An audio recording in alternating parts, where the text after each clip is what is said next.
नमस्कार। कभी सोचा है क्या होता है जब किसी के दिल में अपने देश के लिए प्यार ही ना हो?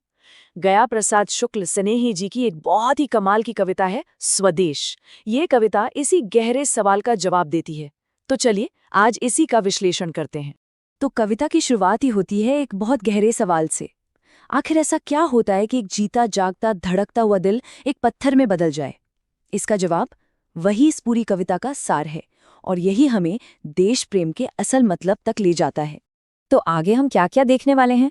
हम कविता के मेन सवाल से शुरू करेंगे, फिर पत्थर दिल वाले रूपक को समझेंगे, बलिदान का मतलब जानेंगे, और ये देखेंगे कि हमारा राष्ट्र हमें क्या क्या देता है, और आखिर में कवि के अंतिम आह्वान तक पहुंचेंगे। तो चलिए सबसे पहले बात करते हैं कविता के इस केंद्रीय प्रश्न की, स्वदेश यानी अपना देश। ये कविता पूरी तरह से इसी एक भावना पर टिकी हुई है, अपने देश के लिए प्यार और उसके प्रति हमारा कर्तव्य। अब ये जो लाइन है ना, ये इस कविता का दिल है, इसकी आत्मा है। ये सिर्फ एक लाइन नहीं बल्कि एक तरह की घोषणा है। कवि बिल्कुल साफ कह रहे हैं कि जिस दिल में अपने देश के लिए प्यार नहीं है, वो दिल है ही नहीं, वो तो बस एक बेजान पत्थर है। और यही सोच पूरी कविता में गूंजती है। तो ये पत्थर का दिल, इसका मतलब क्या है? चलिए इस पावरफुल मेटाफर, इस रूपक के पीछे का जो असली मतलब है, उसे समझने की कोशिश करते हैं। आखिर क्यों ये तुलना इतनी असरदार है? जरा इन दो शब्दों के बीच का फर्क देखिए। एक तरफ है हृदय, जो जीवन का, भावनाओं का, प्यार का प्रतीक है, और दूसरी तरफ है पत्थर, जो ठंडा है, कठोर है, जिसमें कोई जान नहीं, कोई भावना नहीं। कवि इसी गहरे अंतर से अपनी बात को और मजबूत बनाते हैं। लेकिन सवाल ये उठता है कि कवि एक दिल को पत्थर कह ही क्यों रहे हैं? देखिए, उनका मतलब बड़ा साफ है। देश प्रेम के बिना जिंदगी अधूरी है, खाली है। ये एक ऐसी भावना है जिसके बिना एक इंसान मतलब इमोशनली अधूरा रह जाता है। देखिए, देश प्रेम सिर्फ एक एहसास या कोई भावना नहीं है। कविता का ये हिस्सा हमें बताता है कि इसके लिए कर्म और बलिदान की भी जरूरत पड़ती है। सच्ची देशभक्ति के लिए साहस दिखाना पड़ता है। अब जरा इस लाइन पर गौर कीजिए।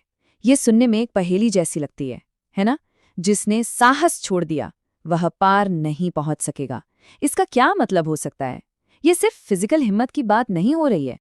तो सोचने वाली बात यह है कि जब कोई इतने बड़े मकसद के लिए हिम्मत छोड़ देता है तो उसकी असली कीमत क्या चुकानी पड़ती है? कविता हमें इसी पर विचार करने के लिए कहती है, और इसका जवाब बिल्कुल साफ है। जो इंसान हिम्मत हार जाता है वो कभी अपनी मंजिल तक पहुंच ही नहीं सकता। और यही बात देश पर भी लागू होती है। बिना साहस के कोई भी बड़ा बदलाव या तरक्की मुमकिन नहीं है। अब इस लाइन की गहराई को महसूस कीजिए। ये देश प्रेम की उस शिद्दत को दिखाती है जिसके लिए लोग अपनी जान तक कुर्बान कर देते हैं।